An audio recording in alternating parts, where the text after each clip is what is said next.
Bismillahirrahmanirrahim. Assalamu alaikum. Captain retired Jahanbeg Hashmi Palestine Wala again on your video stream with a new guest, a guest from Bulgaria currently, but has spent 11 years in Israel. She is a Jewish lady and she is having a very kind heart about all the human beings. That is what I've learned from her. That she considers innocent killing of anybody, may be a Jew or a Muslim or a Christian. She thinks that that is not fair, and she condemns that killing. Am I correct? Thank you, Jahanzeb. That was very good introduction. From the little we talked so far, you got it. What I stand for.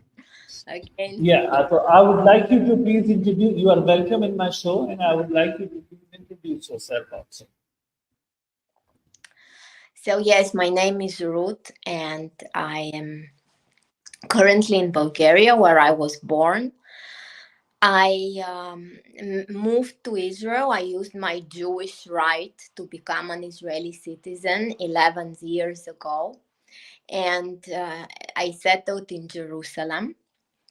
But when I became citizen, I also was very curious to find out who are the Palestinians with whom we always believed that we should all, like, we are in a war, and they always hate us. So I was kind of very curious to discover that side. And from my very first year, I started visiting the West Bank. I met on many occasions Palestinians, and very quickly I made a lot of friends as well. And quite quickly, what already my little bubble of ideas I knew and of what I've believed all these years until then started to expand and started to burst in discovering how Palestinians also had a voice that I never heard of before. And visiting many times the West Bank, listening to stories of my now new friends, I discovered how I actually opened my eyes to the occupation, because back until then, I thought that occupation does not exist. The occupation of the West Bank and of the Palestinians. And even from the first year, I made friends from Gaza. Because it's actually back then, 11 years ago, the situation was so much easier than it became. It evolved throughout these 10 years. I saw it with my own eyes. Back 11 years ago, there was still workshops and conferences where Gazans could get permit and come to Tel Aviv, come to Jerusalem. And this is how I met my first Gazan friends, like really through this. They were sponsored, usually they were led by the US State Department, which were really supporting these negotiations, peace building seminars. Today, this is hard to imagine. Even before 7th of October, in the last 5 to 6 years, permits for Gazans for such conferences were absolutely impossible to get. And when I say permits, I mean, for those who don't know, from the Israeli army, of course. Both West Bank Palestinians who live in the cities in the West Bank, in the cities like Hebron, Ramallah, Nablus, Jericho, they all need permits to come to Israel. And these permits are issued by the army.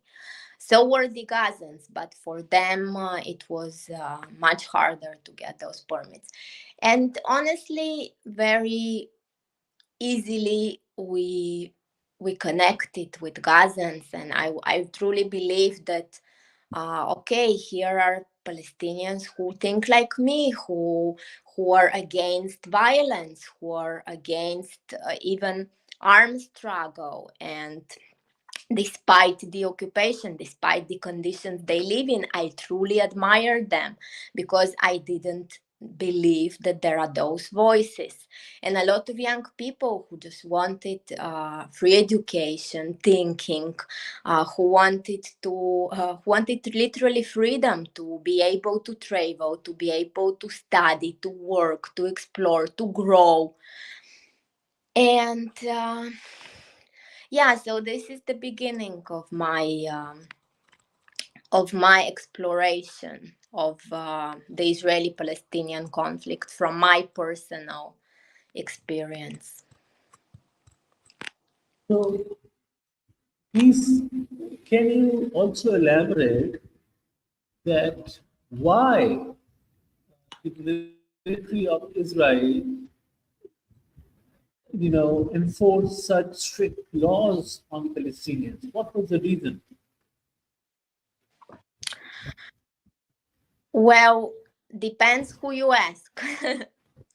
Like, if you ask the Israelis, they will tell you that the reason for, yes, having permits and the wall, building the wall and isolating Palestinians is because they are doing terrorist attacks, because they come to Israel and they attack civilians, they kill civilians, and the wall protect us and the limitations that Palestinians go through.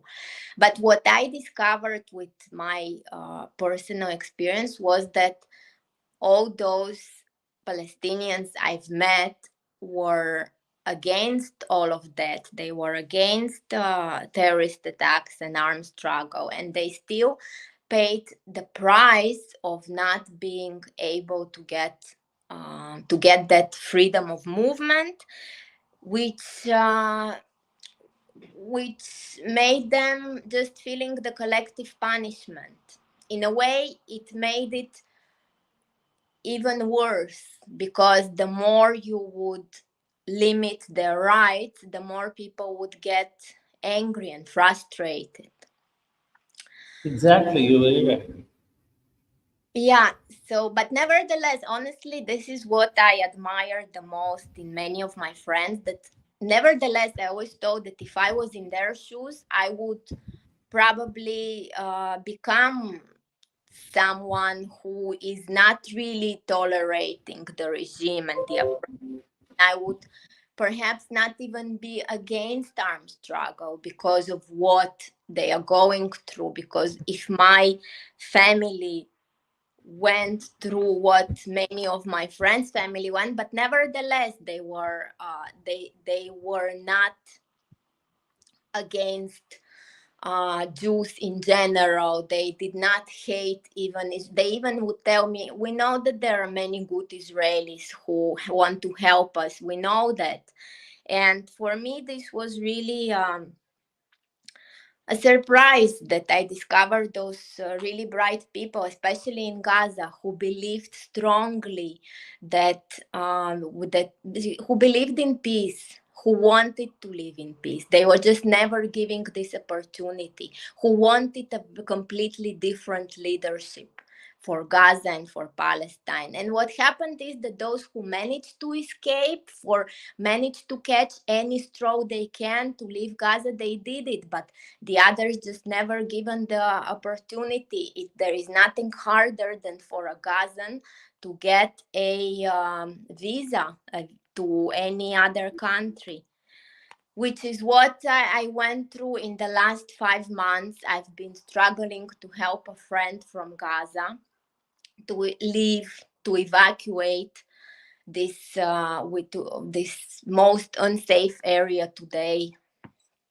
in the region, and save herself and her family from all the airstrikes and bombings and the unimaginable struggle to just get food, and 5 months of just eating cans and not being able to take shower. And her mother has diabetes and she can't get medicine, and of course you just want to leave. You have two little children. All you can think of is, I want peace for my children. So my friend Rana from Gaza we really tried together. She was from the lucky Gazans, because she has a brother who left Gaza a long time ago, and he's supporting the family. He works in Europe, and he sends money to his family, and he also tried to apply for them for visa from Europe to get them out, but the foreign ministry of the country of Poland that he was a citizen of, where he went to study long years ago, then he applied for the citizenship. Like, he really worked hard for that, but the foreign ministry of Poland does not did rejected his request to evacuate his family. Then we tried with Bulgarian foreign ministry, where I wrote them a very long letter about how long I know this family, and I would like to request and guarantee for them to invite them to Bulgaria, evacuate them, and cover all the expenses, but they rejected us as well. And then it came to the only way possible, really. And also there was another attempt. My friend Rana, she worked online as a translator for a Bahrain company, in fact. And from her company, her colleagues, who also really much wanted to help Rana, because they love her and respect her and want any possible way to help her, they also didn't manage. They applied for her visa based on her working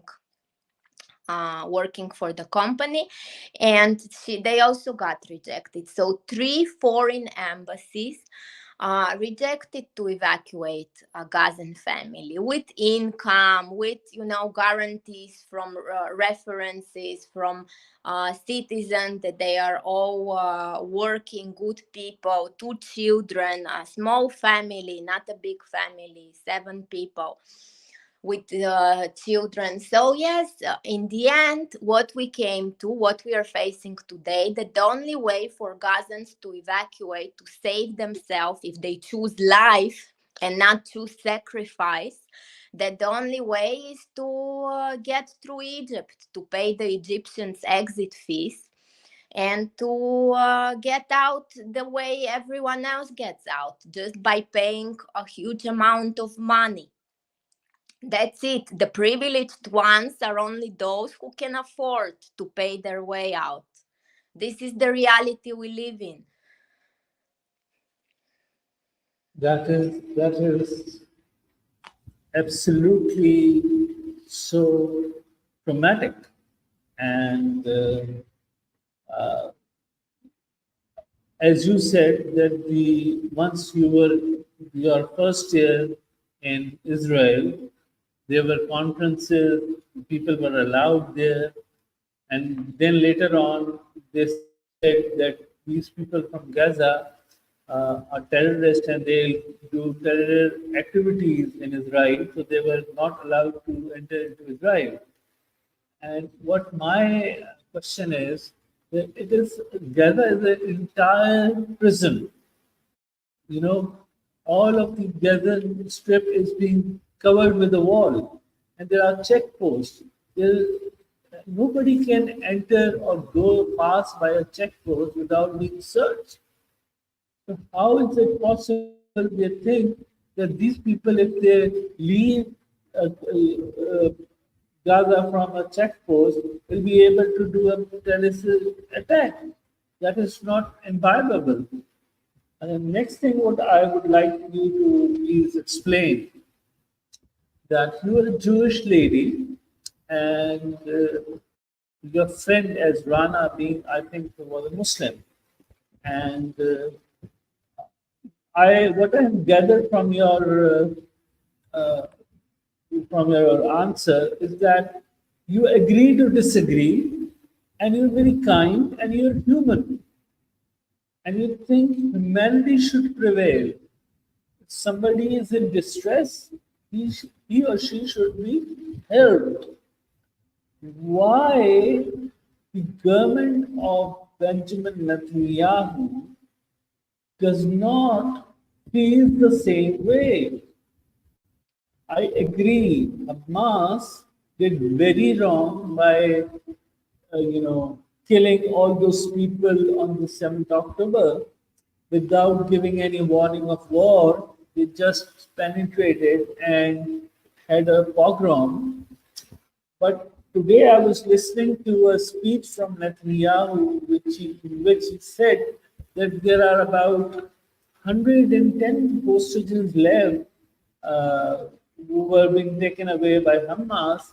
Until the time those hostages are not rescued, he will continue destroying and this devastation in Gaza. So I say that if his Israeli army just stop all this devastation and stop cordon off the entire Gaza, do not let anything pass in, it will automatically Hamas is going to negotiate and return the hostages. Why it is not happening? So you ask me why is what not happening? Why the hostages are not returned, or why negotiations are not happening? Why hostages are not returned? Why Netanyahu, with such a powerful force, cannot get the Yeah, hostages back? right. Well, it's not just my opinion, but many of my Israeli friends are sharing the view that it's not at all a priority for the government of Netanyahu to bring back the hostages. The hostages are used for this war to as an excuse. We have the hostages, we need to go in, we need to fight Hamas, but the priority is not to bring them back, because the world saw that the only way to bring the hostages back was through negotiations. There was no other successful way, especially not with the military campaign and with the invasion of Gaza, on the ground invasion.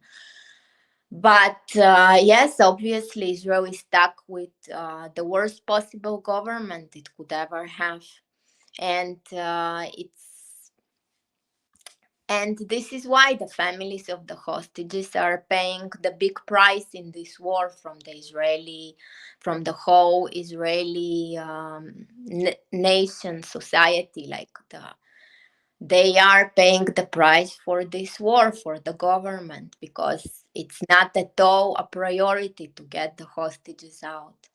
It cannot, with the number of 6 months past, obviously they would rather prefer them dead than alive, the government. And yes, I believe that Hamas is of course a terrorist organization, that all of the one biggest critique I've heard of Hamas was from Gazans, not from Israelis. Gazans were the ones who paid the number one price from Hamas, not Israelis. They suffered the most from them, and they did not choose them at all, which is one of the big another lies in Israel. They were also imposed by this horrific leadership government, and those who managed to save themselves from Hamas, there are many Gazans. I have friends who were in jail of Hamas just for speaking out, but it did not yes, it did not help them. No one wanted to hear the voices of those Gazans in the world and in Israel.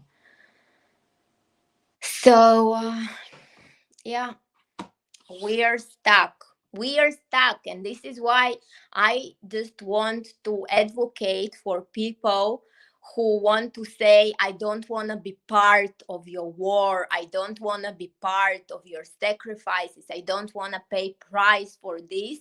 Like me, like I did, I left. I said, that's it, I don't want to step a foot anymore in this land. I'm very angry because I did not want to become, I could have become just another victim. Hamas, I could have been in one of those kibbutzim on the south. I have friends there. Many of them were activists against the occupation who became the victims on 7th of October. And this is the injustice here. The unfair part is that people who are against the war, who actually all their lives stand for peace, they became the victims of this. And it was over 36,000 people, most of them children and women, who have been massacred by the Israeli forces. And the war is still going on. And there is no restraint shown by Benjamin Netanyahu. And what happened that as you saying that there are people who are against the war, and this element of resentment is shown by the Israeli public also, Israeli nation also. What do you think? Uh, is it not a drama played by Israelis by shooting a consulate in Syria, Iranian consulate? It is just not a drama, or do you think it was an actual show of power by Netanyahu? Because, in my opinion, it was a drama, and I can establish my opinion by stating few facts about it. So, what do you think about it? Wait again, you mean drama of the interaction between Israel and Iran? Yeah, basically, yes. I Uh, think that I think it's more than drama. I think it's display of new arms of security defense arms. I think this is what it was all about for Israel, for the government I to think after on a better price, because once they attest it and showed success, their price gets higher. Israel, one of the main reason for Israel to lead wars is to display their inventions in in the arm industry. I don't think it's a secret. So yeah, this is my opinion. What was this about? And of course, for Netanyahu also, it's everyone's opinion on the whoever can is really witnessing the reality is that for Netanyahu, the only way to not go to jail and stay in power is to have un- unfinished war, that a war that will exactly, never end. This is also and, something and most that is of my Israeli friends share as well. This is why big. This is why there are big demonstrations against Netanyahu. But the moment you have a war, you can't even make demonstrations anymore. exactly that is how he was sowing tension seeds into the Middle East and just inviting Iran in because of Syria to Israel that will create a favorish sentiments for Benjamin Netanyahu. And people of Israel will think that he's the person who's defending the interest of Israel and by inviting Iran into Israel, and Iran did the same thing. So it is that I think it is the start of Armageddon. Have you ever heard of Armageddon? Yes, I lived in Jerusalem. I've heard of Armageddon almost daily. So I think it's the start of Armageddon. Don't you think so? I don't know. I like all kind of apocalypse theories and end of the world. I've even watched your Pakistani Imam Hussam Imran. What's his name? Hussein Ibra. Uh, It's a, the one who lives in the Caribbeans now. He's a Pakistani sheikh. Imran Hussein. You okay, know? yes. Yes. Yeah. So I am a fan of his end of the world and these theories, but more in an entertaining way. I don't really, honestly. I mean, people can speculate and about all of this Armageddon. I'm definitely not a fan because I believe it creates all this sensationalism, like now with the red heifer, with the cow that is supposed to be slaughtered, you know. Oh, wow, finally it's happening. But they talk about it almost every year in the last But you years. know, I have this information that they are going to do this either in the same month of April or in November. The slaughter of the hyper, red hyper. Okay, even if they do it, it's a bunch there of it's a little group of weirdos supported by a bigger group of Christian evangelic weirdos. That good luck to them. This is not something that will define the future and the end of the world. I mean, I think people who are today in a position to take political decisions have more power than a group of religious psychos who will decide if by slaughtering a cow this will come bring the end of the world. I'm amused by those Armageddon apocalypse theories. I like them. I watch them the same way I watch a Netflix TV show, but I definitely wouldn't take them serious. I think the moment we take them serious, it what gives them more power. And again, I'm in favor of people to choose what they wanna believe in the end, and where they wanna live, and with whom they wanna. But you Uh, know, if you consider yourself Jew, then you have to, agree to the, if you say them stories, or I would say the religious doctrine, and you have to agree to the religious doctrine. And don't you believe that your Messiah will going to come and liberate the Jewish people from atrocities, and will establish a world uh, justice and all that? Don't you believe in that?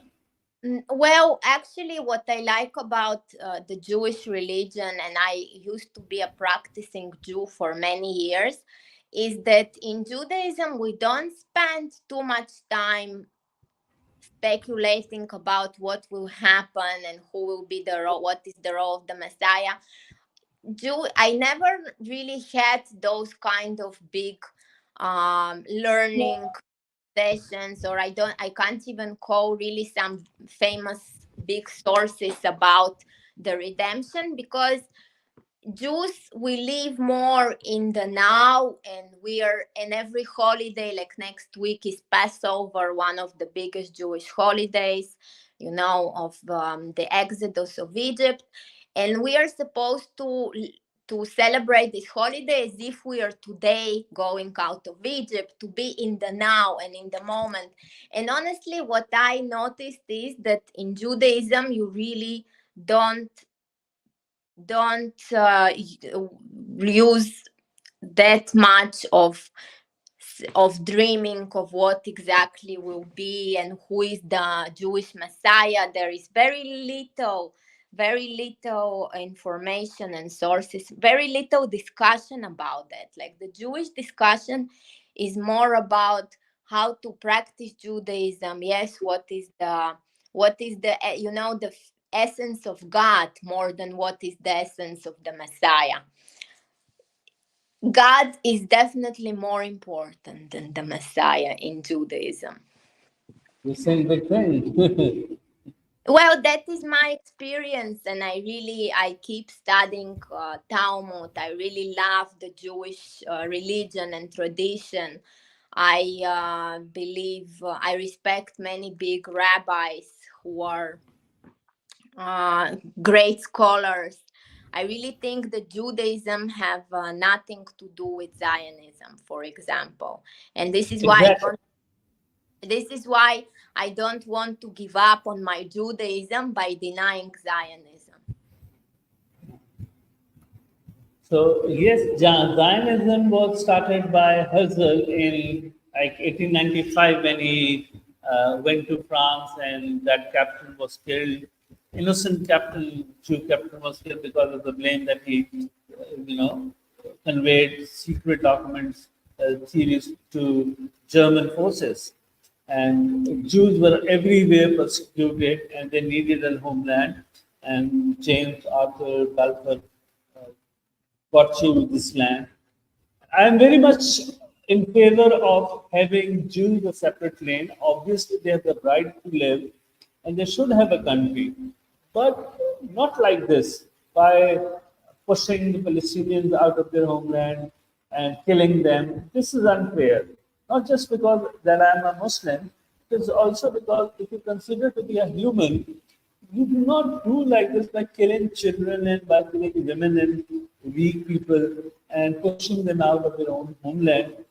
Other, though also I've seen the Muslim world very, weak and very unjust, that they are not letting those victimized nation, poor nation, letting them in their country so that as refugees, just because of the economic turmoil they may come into, or that the war may escalate to their borders. So I think like that. But still, what Benjamin Netanyahu is doing is I don't really accept and understand that way he wants to take. He's just giving the latest news that the hostages, when they are all of them are back, then he'll stop the war. And to do that, he can, restore to different measures, just not to just kill people. Do you agree? Yes, yes, I agree. And how you think your friend Rana would be rescued? So, thank you for this question. Well, actually, as I said, the only way left for Rana to get out with her family is to pay the high Egyptian fees to get out.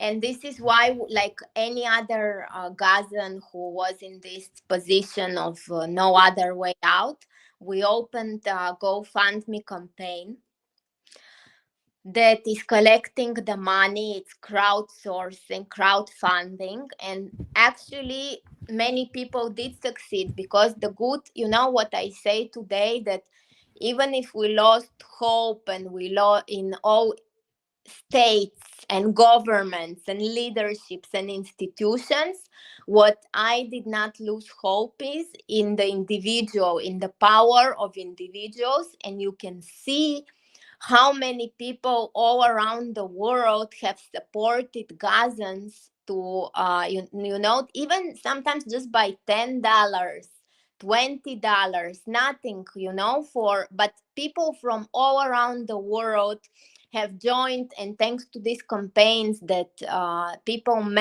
Gazans managed to get the amount of money, because Gazans usually are the poor, the most poor population of Palestine in general.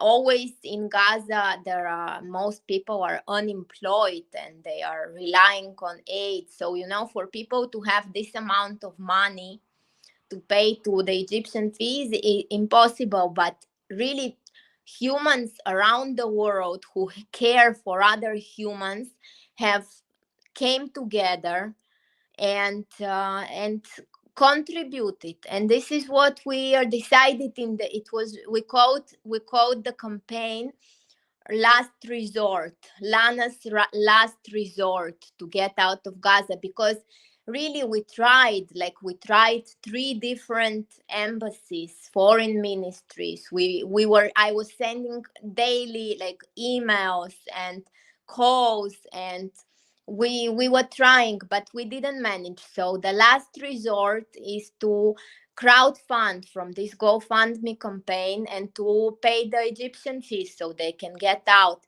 This is Rana, her two children, her mother, she's 70 years old, her brother and his wife and a little baby they have. These are the people we need for each person. They want $5,000. And I would be very thankful if you share, include the GoFundMe campaign. So whoever is watching this live stream can also support and share. Most important is even sharing so it can widespread, because I really believe in this. Whatever politics I got disappointed, whatever disappointments I received from fleeing the Holy Land and Israel and Palestine and giving up on peace, what I don't give up is on the belief in humanity. Hello? Can you hear me? You disappeared. Are you there? Yes. Yes, So, yes, I'm there. so, Can you hear me? so, so I say that the only thing Can I you? believe on is to pay. Paying forward. Like you do something good, little to someone, and then he does to the other one, and it's. I think this is what can hold our humanity to survive. You're right. Can you hear me? Yes. I don't know why Egypt is taking too much money, $5,000 per adult and $2,500 per uh, kid to pass the Egyptian border. This is very unfair. Yes, well, the truth is we will never know now who exactly is taking the money and for what, because this fee is paid to the agency itself, to the agency that is coordinating the exits. But how much are, for example, Israelis taking? I hear from here and there from other Israeli activists who are helping Gazans to evacuate that Israelis are also taking, because they are doing security check, for letting every Gazan who leaves Gaza needs to receive a permit from Israel that he can leave Gaza. He can't just leave Gaza without receiving this permit. And this also costs money, but we don't know how much is taking the Egyptian army, how much is taking some government officials. Like, in the end, yeah, this is the price. It was even higher in the beginning of the war. I know people who paid $8,000 in the beginning. So, do you think once somebody having that much of cash with him, that will not be of digital money, that much cash with No, him or I know her? so many. Yes, you're right. There are so many obstacles all around this. Like, it's really not simple even just to transfer all this money. Imagine you have a bigger, like a normal Arab family, and you need to collect this money cash for everyone and bring them cash, and you don't even get a receipt in the end, and you can even be caught with all this cash that you are carrying with you. It's insane. I mean, today in the reality we live in, this sounds like some thriller blockbuster movie, that that cannot be real.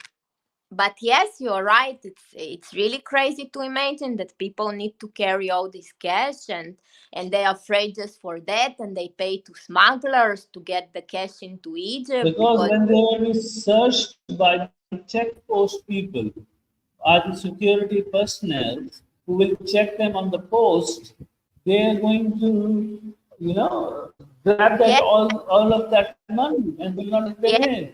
So I they're think afraid. this lot of Yes, this plan has there a are. lot of loopholes. Yeah, yeah.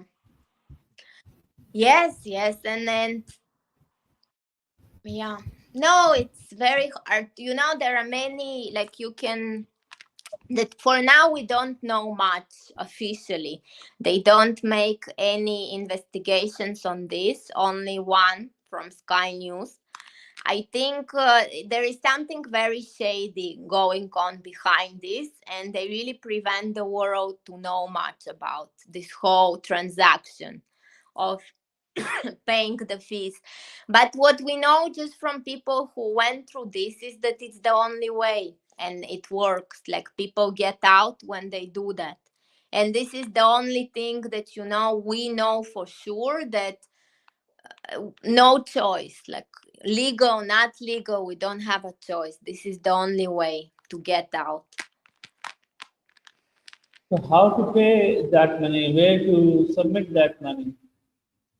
There is an agency where you go in the center, you send someone to go and pay. You tell the names, and they send, like usually families, they send someone they know in Egypt who can go to the office of the agency. Sometimes you wait hours on the lines there because there are so many people who are trying to go and pay for their family members.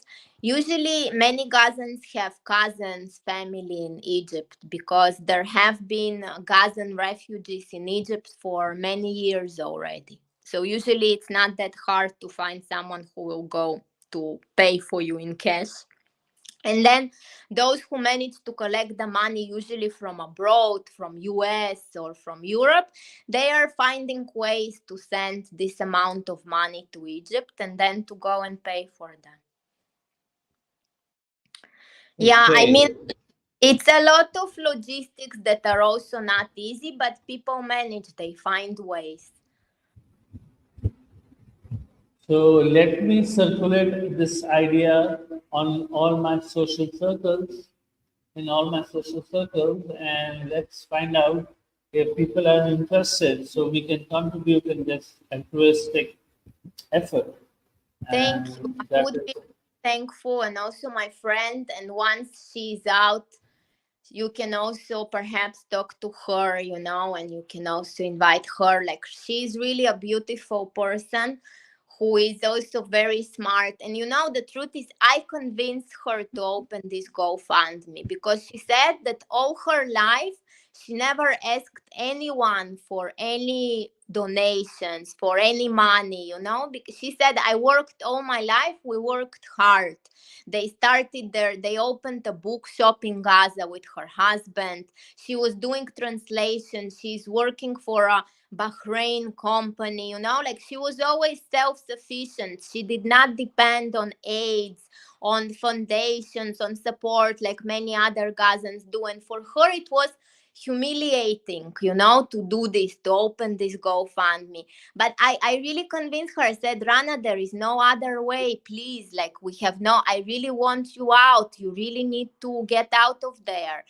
And I really hope, yes, that we don't need much actually, because if people just spread it among them, it's even if you donate $5-10, if you spread it among 1,000 people, that's already, we it's totally possible. And Gazans do it because people around the world know that there are innocent people in Gaza.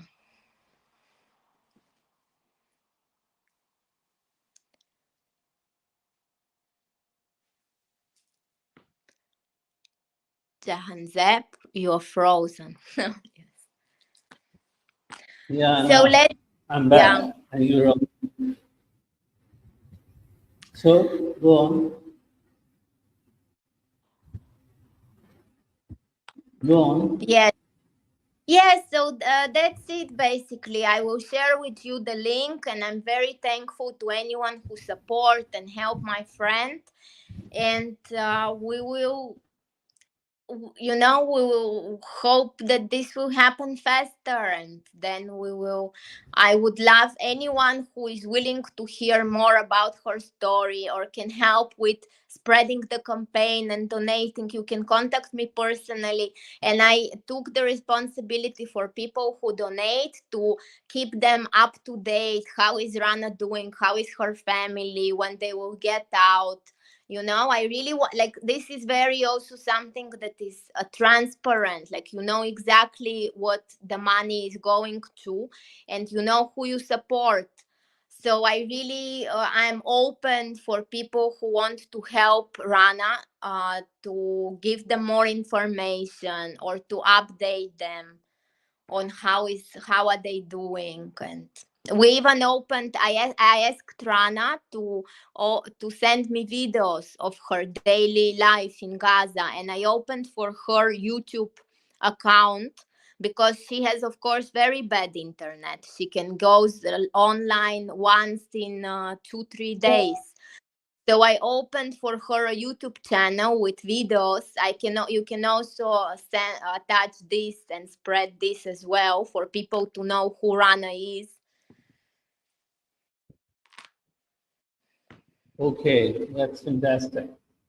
So, gentlemen, ladies, Ruth, Vasilieva, do you have any last messages for the people in distress and all that, so that we conclude and you share me the details how the people from all over the world can submit their donations in those accounts?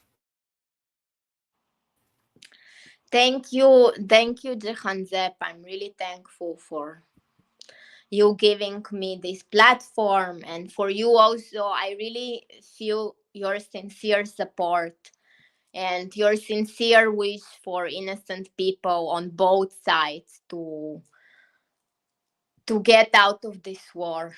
Thank you for that.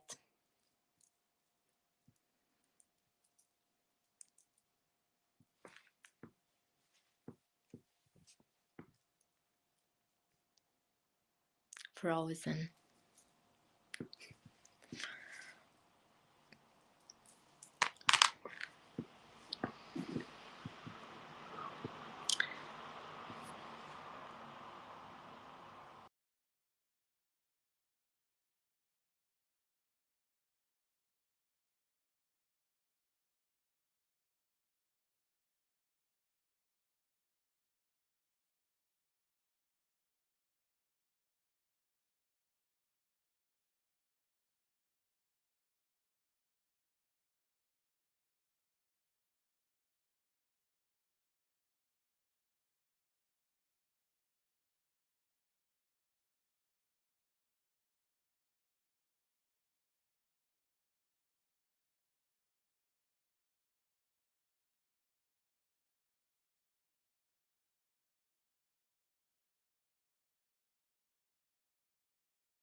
Thank you, gentlemen. Thank you very much. Now we have to end this because there was some internet issue, and it was a 47 minutes long discussion about the Palestinian dilemma, predicament, and how we can help anybody there in Gaza. So thank you very much, and we will come again and talk about the same subject with somebody else.